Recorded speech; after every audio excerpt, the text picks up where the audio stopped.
I'm Kevin Hodge. Tonight on your WZMQ 19 News, the Supreme Court is allowing the Trump administration to pursue mail-in voting limits. We'll have the details live from Washington, D.C. Plus, Northern Michigan University is making waves with a $21 million deal to sell its broadband Wi-Fi network. We'll tell you what that means for UP communities. And students in Escanaba are heading back to school tomorrow. We'll tell you about the recent renovations to school facilities. Your 19 News at 6 starts now. Live from the UP, this is WZMQ 19 News at 6.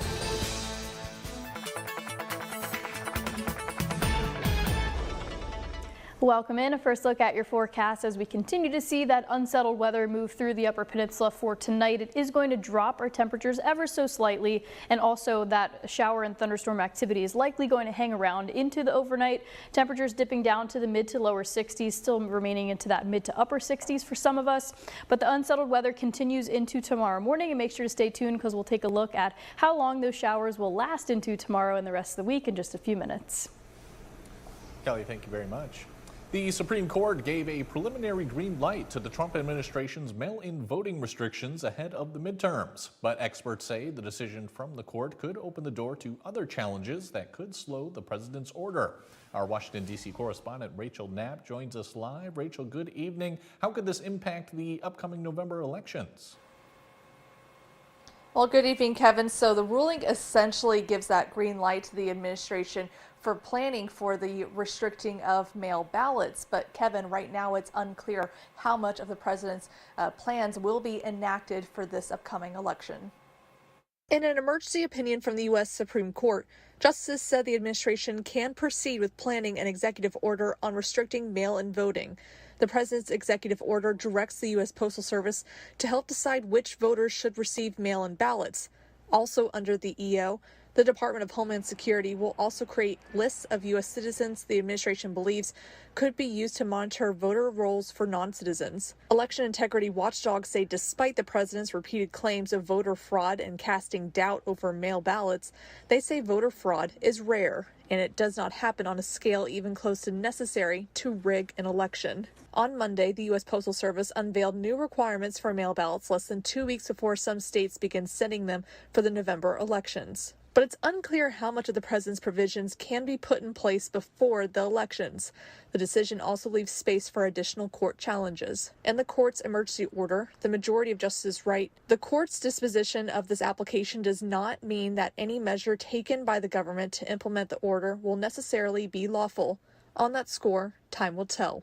The Center for Election Integrity and Research released a statement saying in part, the Supreme Court stayed a lower court ruling that blocked the administration's unconstitutional executive order seizing election power from the states and limiting mail voting. In doing so, the court seemed to create complete chaos leading up to the midterm elections, waiting weeks after an administration filing and just days before mail ballots go out to completely rewrite the rules of the election. Now, Kevin, some experts I spoke with told me that the Supreme Court ruling does not change state law, so that voters should have the confidence in their counties to continue to follow existing processes to, again, just be able to, and right now just kind of be on the lookout for any changes, and of course to reach out to your local election officials with any questions. Kevin, back to you. Rachel, thank you very much as always. After years of holdups, the Copperwood Mine Project has been approved for a $50 million site readiness grant. The project has been delayed mostly because of public, environmental, and economic concerns. Supporters say the project still has to meet Michigan's strict environmental requirements to continue.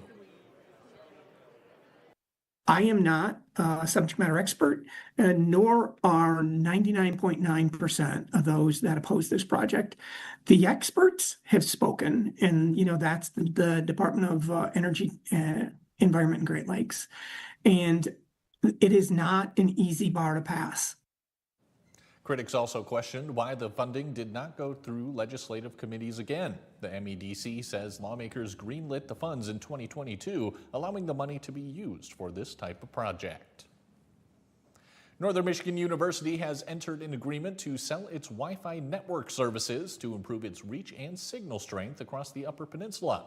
In 2017, NMU launched the Educational Access Network, expanding its broadband internet services past campus and into the homes of UP residents across 115 rural communities. After bidding and searching over the past year, the university decided on Michigan Broadband Services to purchase the EAN.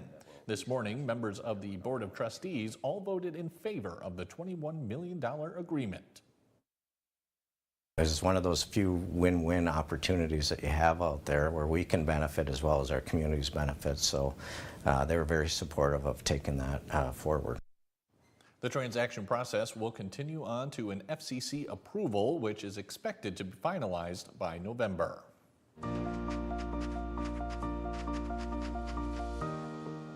Tomorrow, Escanaba Area Public Schools will welcome students back to the classroom for a new academic year. Over the summer, the district completed a $2 million overhaul of the cooling system at the Upper Elementary School and renovated the serving area in the high school cafeteria. The high school is also launching an AP Capstone Diploma program, which will allow students to advance their education and earn up to $10,000 in scholarships. The high school was just ranked by U.S. News and World Report in about the top, I want to say 13% of high schools in the state. 65% of our senior class goes on to post-secondary education. So a lot of good things happening, and we just continue to add programs that we think are going to be valuable for our students and community. The district is also offering new transitional electives for students in the ISD's special education program. Your first warning weather forecast is after the break, plus Delta County officials discuss the damage done to O.B. Fuller Park from last month's tornado. We'll be right back.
Now, from the 19 News Forecast Center, this is WZMQ 19 First Warning Weather with meteorologist Kelly Rowland.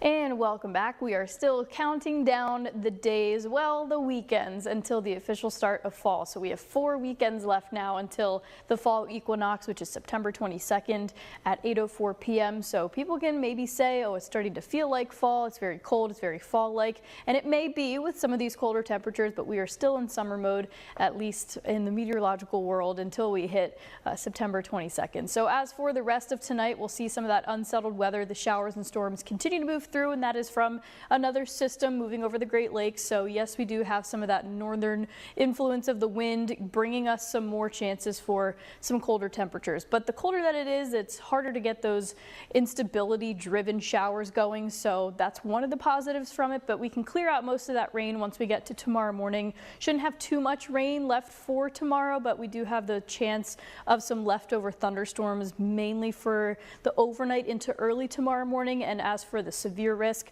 I always want to look at this, just in case, because you need to know when some of these storms will potentially be severe if you are out and about. So for tomorrow, again, with these storms mostly being left over in the morning, there's that general risk. But if you are way out towards the Sault Ste. Marie area, the very eastern portions of the UP, or even into the Lower Peninsula, that's where we have that 1 out of 5 from the Storm Prediction Center. So maybe a few of those leftover storms could reach that severe criteria, whether that's the wind, the hail, not so much the tornado activity, but can never completely rule that out. But as for the wind, here's that northerly influence, the good breeze, about 10 to 15, maybe even closer to 20 miles per hour for your Wednesday night. We'll keep it that direction going into Thursday, but also one of the benefits of that colder air is the comfortability. We are still counting down the weekends until fall, so it should still be summer-like, but at least for Thursday and Friday when we get those northern winds, it's going to be very comfortable. Those dew points are not even going to reach that 50 or 55 range, so we're not going to feel sticky and muggy then. But then when we get to the weekend, those dew points start to rise back up, and whenever that typically happens, we're kind of watching for possible showers and thunderstorms. Also, as we get to Friday, some fun things to look up into the night sky. We have that full moon.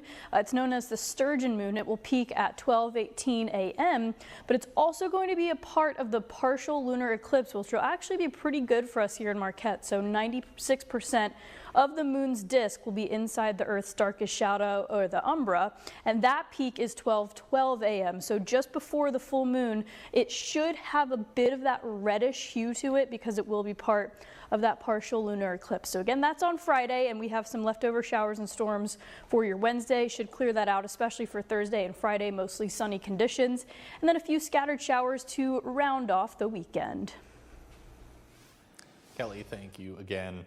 In July, an EF1 tornado touched down in Bark River, causing extensive damage to OB Fuller Park. According to the Delta County Parks manager, hundreds of trees were impacted by the high winds, with at least 60 completely falling to the ground. Although crews quickly removed any safety hazards, many of the fallen trees remain. Today, the Parks and Recreation Commission voted to process some of the trees for firewood and leave others to regenerate and nurture the rest of the park. There's one camper that was totaled, one tree that was on a truck, and then some close calls, but nobody was hurt. Everybody stayed together. We didn't have anybody that really wanted to leave. We did give that option. They worked together to help clean up. To keep expenses down, the commission hopes to partner with the MSU Forestry Innovation Center for firewood processing. Coming up next on Insights, we're speaking with the owner of a Marquette bookstore. They're holding a collector's night this Thursday. We'll have the details in just a couple minutes.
You're watching WZMQ 19 News, live and local, with Kevin Hodge.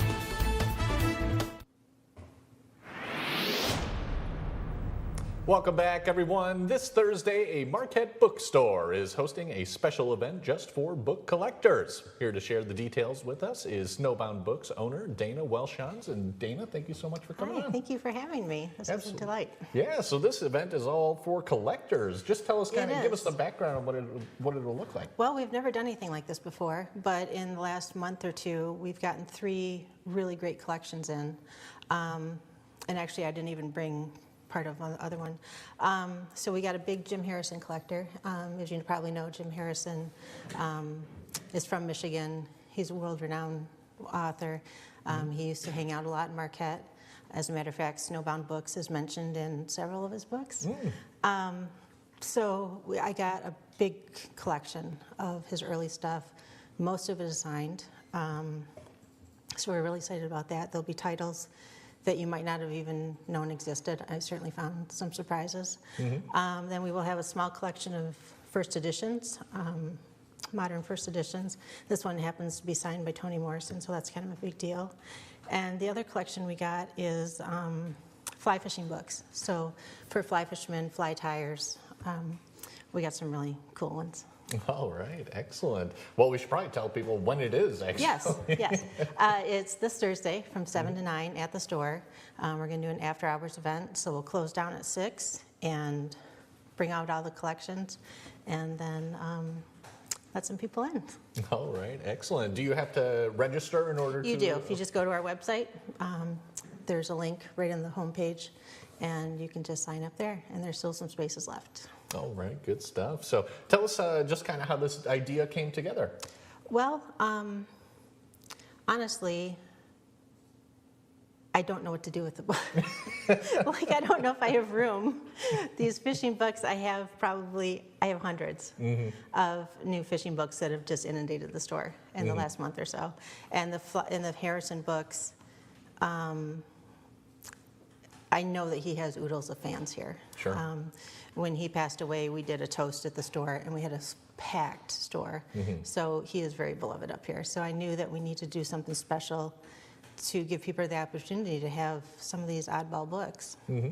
Sure. And what kind of turnout are you hoping for? Is there any sort of limit, would you say? Well, there is a limit. I think we capped it at 30, but I'm not going to be mean about it, you know. If a big Harrison fan shows up, I'm not going to turn him away. But if you're looking just to come in and shop and buy kids' books, then we're going to have the back of the store closed off. Gotcha. What else should people know before they head on over? Well, just be prepared to just see some really cool stuff, and yeah, just hang out with other fellow book nerds and people who are interested in the same thing you are interested in.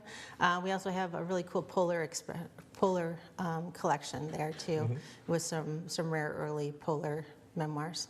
Sure, and I know you've held other events at Snowbound before, so what kind of events are you hoping to hold in the future as well? We have several book signings coming up with local authors, and one author from Ireland who's coming over. She has family in the area, and her book is kind of a big deal.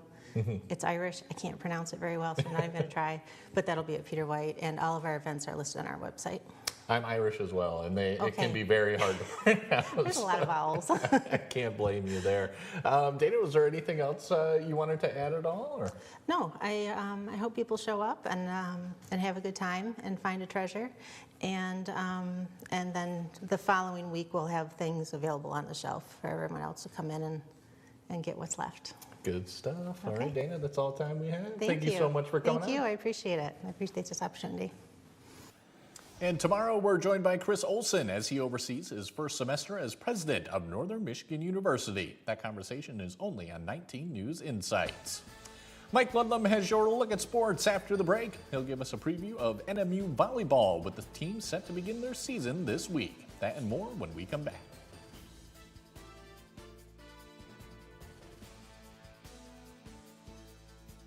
I'm Tony DeCopo. Ahead on the CBS Evening News, we are mourning the death of Dolly Parton at the age of 80 and looking back at her more than 50 years in the public eye. Tonight, you will hear Dolly in her own words from her many interviews in the CBS News archive, as well as from some of the people who knew her best and from the fans as well who will miss her the most. The one, the only Dolly Parton, ahead on the CBS Evening News.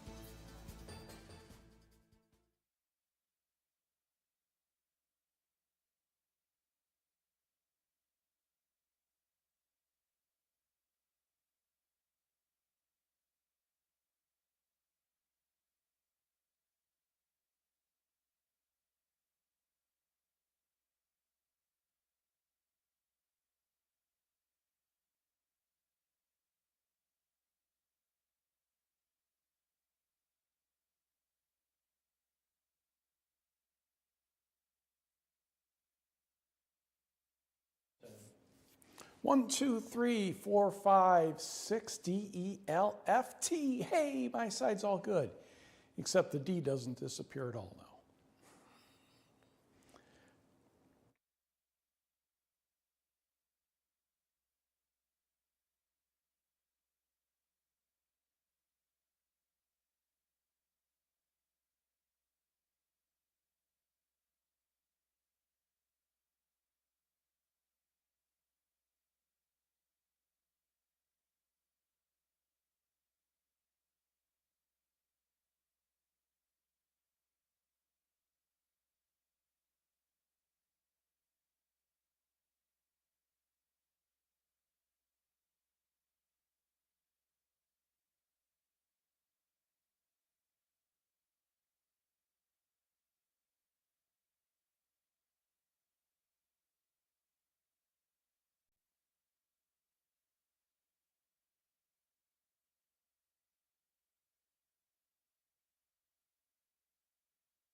Good evening, everyone. The NMU volleyball team begins the regular season at home Thursday in the Up North tournament against Winona State.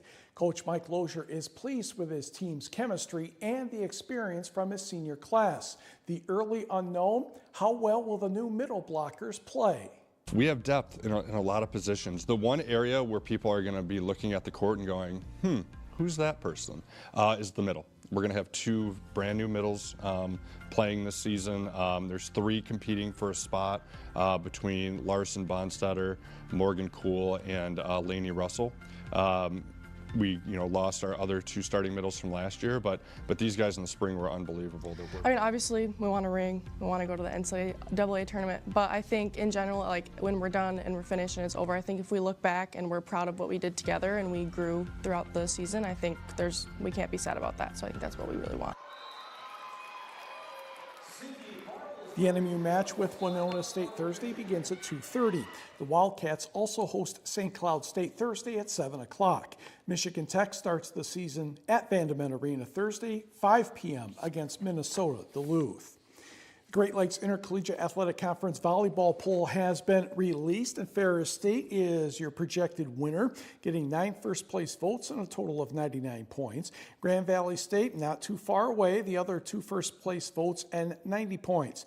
NMU is 4th with 73, Michigan Tech 7th with 49, and Lake Superior State is in 10th place with 16.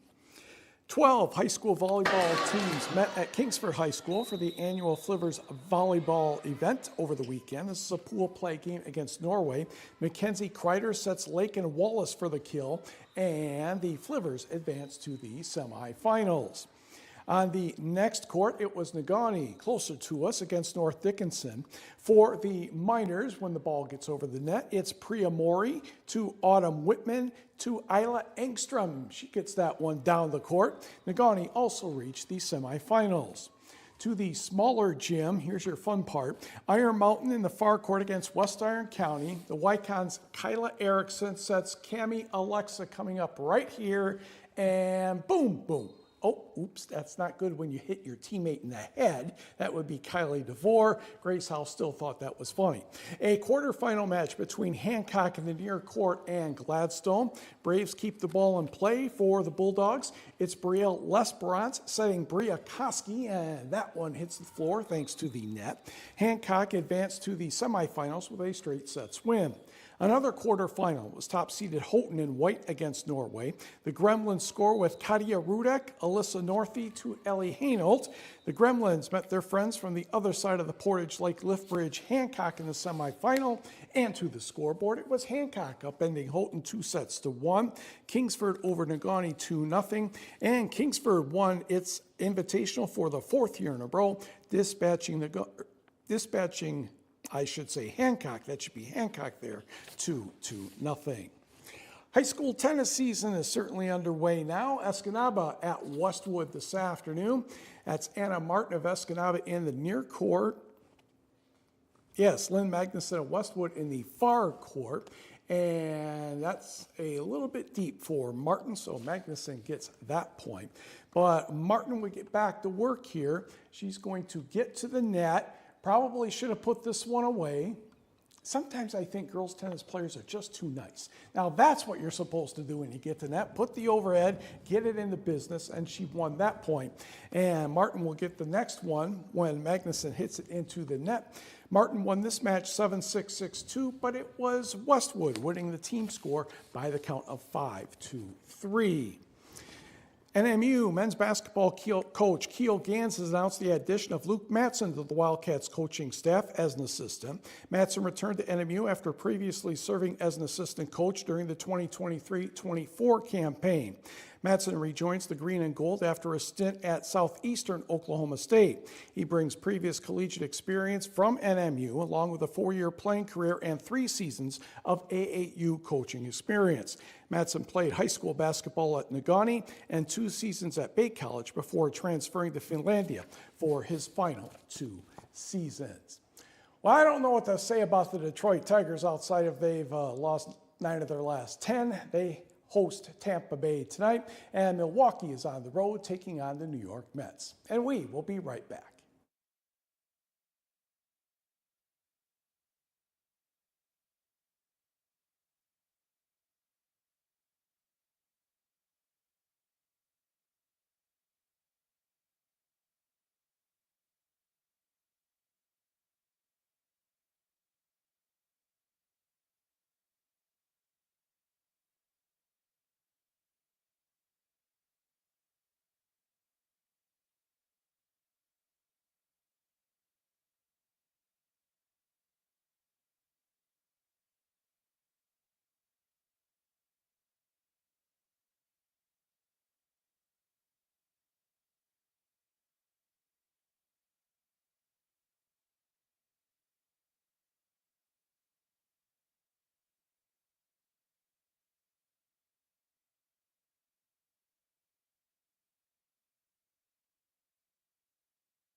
And a final check of your forecast, getting those showers and storms to move out of the area slowly but surely. We will see that left over into the overnight. Temperatures into that mid-60s range, lower 60s for some, upper 60s for others. We'll all get to that seasonal range of the mid, maybe lower 70s for us here in Marquette, but at least we'll get some sunshine. We'll be a bit cloudy into other places, but also make sure you tune in later tonight for the latest look at your forecast. You know I will. Thank you very much, Kelly. That's it for now, everyone. We'll see you back here tonight at 11:10 Central.